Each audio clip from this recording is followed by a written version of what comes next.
मध्य प्रदेश विधानसभा के मानसून सत्र के 5वें दिन कांग्रेस विधायक दल ने प्रदेश में गहराते खाद्य संकट और किसानों को हो रही परेशानी को लेकर विधानसभा परिसर में प्रदर्शन किया।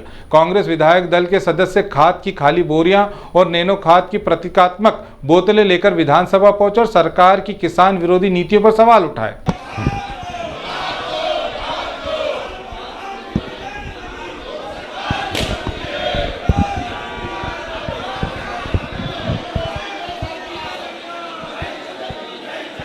किसान विरोधी ये सरकार नहीं चलेगी, नहीं चलेगी। किसान विरोधी ये सरकार नहीं चलेगी, नहीं चलेगी। किसान विरोधी ये सरकार नहीं चलेगी, नहीं चलेगी। खाद बिजली दे न सकी ये सरकार किसान विरोधी सरकार नहीं चलेगी, नहीं चलेगी। किसान विरोधी सरकार नहीं चलेगी, नहीं चलेगी। सरकार बदलनी है, किसान विरोधी सरकार नहीं चलेगी। वो यहाँ पर विरोध करते हुए नजर आ रहे हैं और ऐसे में विरोधी ये सरकार नहीं चलेगी, नहीं चलेगी। किसानों को खाद्य नहीं चलेगी, नहीं चलेगी। किसान विरोधी ये सरकार। कि आप देख रहे हैं आज सभी कांग्रेस विधायकगण यहाँ पे प्रदर्शन कर रहे हैं। हमारे पौड़ी के लोकप्रिय विधायक कैलाश कुशवाहा जी भी खड़े हैं, हमारे केदार डावर जी भी हैं, राजन मंडलोई जी भी हैं। हमारा उद्देश्य एक ही है कि इस साल मध्य प्रदेश में खरी और रबी फसल के समय आम किसान को भाजपा सरकार ने वंचित रखा है खाद और डीएपी से।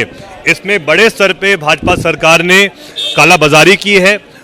भाजपा के दलाल हर जिले में हावी रहे और जो खाद हर किसान तक पहुंचनी चाहिए थी उसको अधिक दामों में जो दलाल भाजपा के हैं उन्होंने बड़े स्तर पे बेचा है, जिससे कि जो आम किसान मध्य प्रदेश का है उसका शोषण किया गया है। उसके साथ साथ बड़े स्तर पे भाजपा के नेताओं ने, दलालों ने मिलावटखोरी भी की है खाद और डीएपी में, जिससे कि बहुत आक्रोश है किसानों में।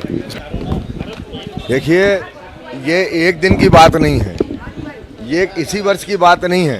पूरे मध्य प्रदेश में जब से भारतीय जनता पार्टी की सरकार बनी है, जब से भारतीय जनता पार्टी की सरकार मध्य प्रदेश में बनी है, तब से मध्य प्रदेश के अंदर किसानों को कभी पर्याप्त खाद नहीं मिलता, बीज नहीं मिलता, नकली बीज दिए जाते हैं, नकली दवाइयाँ दी जाती हैं, बिजली समय पर नहीं दी जाती है। आज हालात ये है मध्य प्रदेश के कि वर्षा होने के कारण किसानों की फसलें नष्ट हो गई हैं, उनके सर्वे नहीं हो रहे हैं और जो बीज खाद जो है काला बाजारी से मिल रहा है, किसानों को पर्याप्त बीज खाद नहीं मिल रहा है। और हमारे किसान भाइयों को हमेशा फसल तुलाई के समय पर दिक्कतें आती हैं, लाइनें लगती हैं लंबी लंबी। हर वर्ष हर समय किसानों के साथ कांग्रेस खड़ी है। हमारे नेता राहुल गांधी की जो मंशा है कि किसानों को अधिकार दिलाए जाएँ, और भू अधिग्रहण बिल में इन्होंने किसानों के साथ अत्याचार कर दिया। जिस तरीके से नियम बनाए थे डॉक्टर मनमोहन सरकार ने, उसमें काट छांट करके किसानों के अधिकार छीनने का काम हो रहा है। बीज खाद नहीं मिल रहा है, किसान लाइनों में लगा हुआ है, बिजली नहीं मिल रही है। अभी हाल ही में अधिक वर्षा के कारण जो फसलें नष्ट हुई हैं, किसानों के घर बर्बाद हो गए, उनके सर्वे होकर मुआवजा नहीं मिल रहा है। इन सब मांगों को लेके आज हमारे विधानसभा के प्रतिपक्ष नेता और विधायकों ने विरोध प्रदर्शन किया। ये प्रदेश के अंदर जिस प्रकार से आप देख रहे हैं कि यूरिया डीएपी की परेशानी चल रही है, किसान परेशान है, किसान को समय पे खाद नहीं मिल रही, उसकी फसल मरी जा रही है। लेकिन यहाँ के मुख्यमंत्री विदेश यात्राएं कर रहे हैं। उस किसान जो बिजली का पैसा देता है उसी से आप विदेश यात्राएं कर रहे हो, लेकिन इस किसान के लिए यहाँ पर आपके पास समय नहीं है कि उसको कैसे अलॉटमेंट मिले, केंद्र से कैसे अलॉटमेंट मिले। डबल इंजन की सरकार की बात करते हैं लोग, इनकी डबल इंजन की सरकार किसानों के लिए नहीं है। मैं ये कहना चाहता हूँ, शिवराज जी केंद्र में बैठे केंद्रीय मंत्री होके, लेकिन प्रदेश की बात नहीं करना चाह रहे। मुख्यमंत्री रह चुके लेकिन प्रदेश के अलॉटमेंट नहीं दिला पा रहे। मोहन यादव जी सदन में चर्चा नहीं कराना चाहते, सदन में रहते नहीं। मैं समझता हूँ कि किसान विरोधी सरकार है। इनका जो किसान संघ है आरएसएस का, वो भी गायब है, न चक्का जाम। जब इनको बात होती है वोट डालने की, चुनाव के समय आ जाएंगे, लेकिन बाकी समय किसानों को भूल जाते हैं। देखिए, जिस प्रकार से पूरे प्रदेश में लगातार पिछले 22 वर्षों से हम देख रहे हैं, इन 22 वर्षों में लगातार चाहे कोई सा भी सीजन हो, चाहे वो खरीफ का सीजन हो, चाहे रबी का सीजन हो, हर समय मेरे जो किसान हैं, मेरे अन्नदाता हैं, उनको खाद की किल्लत का सामना उनको करना पड़ता है।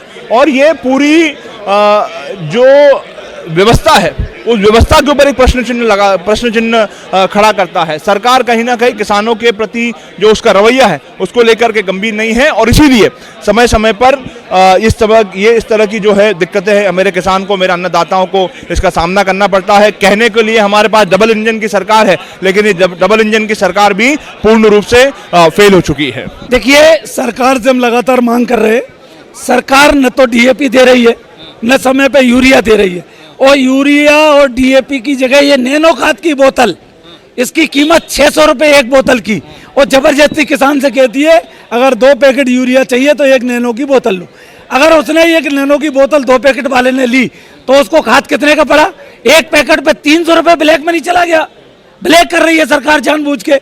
नहीं, इसमें ये तो सांकेतिक है, नैनो जैसे इसमें कुछ नहीं है, इसमें कुछ नहीं है। वो कहते हैं साहब ये पंप से लिक्विड है, इसको छिड़काव करो। अब किसान कहता है इसको एक बोतल छिड़कवाने पे मेरा खर्चा, वो एक बोतल जब छिड़कवाऊंगा तो 800 रुपये खर्चा आ रहा है। अब आप कल्पना करिए कि 600 की बोतल लेगा, 800 का छिड़काव कराएगा तो ये 1400 की पड़ गई, 1300 रुपये डीएपी की कीमत है। तो अगर वो कल्पना करो 2700 रुपये में उसको सीधी दुगनी कर दी सरकार ने, तो ये किसान का दर्द है, सरकार समझती नहीं है। हम इसलिए ये यहाँ लेकर आए, ये नैनो का विरोध कर रहे हैं और सरकार से हम निवेदन करते हैं, मांग करते हैं कि समय पर किसान को यूरिया और डीएपी मुहैया कराए। और पूरी सरकार इसमें सजग है, इसको खाद बीज को लेकर गंभीरता से विचार कर रही है। कांग्रेस आरोप लगा रही है अमित शाह की कंपनी है इसलिए नैनो यूरिया पर जोर दिया जा रहा है। ये मैं आप जानता हूँ, कांग्रेस के पास आरोप लगाने के पास कुछ है नहीं। उनके समय मालूम है सिंचाई का रकबा कितना था? 2003 और 4 में मात्र 7.5 लाख, और हमारा क्या है मालूम, वर्तमान में लगभग 22 लाख हेक्टर, और 2 साल बाद 65 लाख हेक्टर में करेंगे, और आने वाले वर्षों में 100 लाख हेक्टर में सिंचाई करेंगे। हमारा है। कांग्रेस का आरोप निराधार, कांग्रेस का आरोप निराधार। नैनो यूरिया से कोई नुकसान नहीं हो रहा। कांग्रेस के उन लोगों से पूछो, किसानों के पास जाएं, खेतों में जाएं। मैं खुद किसान हूं, देख रहा हूं हर जगह खाद मिल रही है। अभी तक मध्य प्रदेश में कहीं भी किसानों का कोई आंदोलन नहीं हुआ खाद के लिए। पर्याप्त मात्रा में जहां से डिमांड आती है वहां खाद पहुंचाई जा रही है। ये डॉक्टर मोहन यादव जी की सरकार है, संवेदनशील सरकार है, भारतीय जनता पार्टी की सरकार है, किसानों के साथ हर कदम पर हर समय खड़ी हुई है। देखिए, चाहे खाद हो बीज हो, मध्य प्रदेश के किसानों को, हिंदुस्तान के किसानों को खाद बीज गुणवत्ता के साथ संपूर्ण भारतवर्ष में मिल रहा है।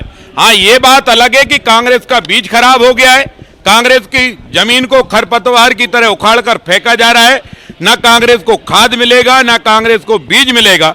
मध्य प्रदेश की जनता ने और हिंदुस्तान की जनता ने कांग्रेस को उखाड़कर फेंक दिया है, और कांग्रेस को खरपतवार की तरह, या यूं कहा जाए कि इस समय बारिश में गाजर घास बहुत होती है, उसी तरह गाजर घास खर मौसम के आधार पर कांग्रेस खड़ी होती है और उसे जनता उखाड़कर फेंक देती है।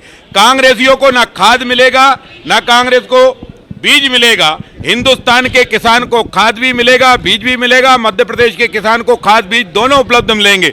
और आज भारत के प्रधानमंत्री जी कल भारत के किसानों के लिए किसान फसल बीमा योजना में और किसान सम्मान निधि की किस्तें भी डाल रहे हैं, और किसानों की फसल उचित मूल्य पर खरीद रहे हैं। डॉक्टर मोहन यादव जी की जो सरकार है वो हमारी सरकार गरीब और किसान कल्याण की सरकार है, बहन बेटियों के उज्जवल भविष्य के काम करने वाली सरकार है। हाँ कांग्रेसियों, तुम्हारा खाद बीज खत्म हो गया, इसमें हम क्या करें? काम है, उनके पास कोई काम नहीं है, रोजाना कुछ ना कोई नया तमाशा लाते हैं। वो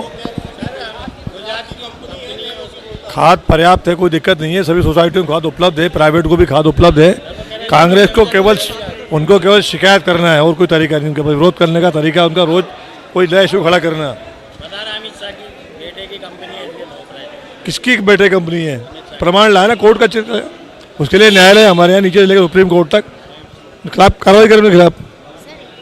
मुझे लगता है कांग्रेस को चर्चा में भाग लेना चाहिए, और जहां जिस विषय की बात करना चाहिए, बाहर केवल वो सुर्खियों में बने रहने के लिए केवल ये नाटक करने का काम वो करते हैं।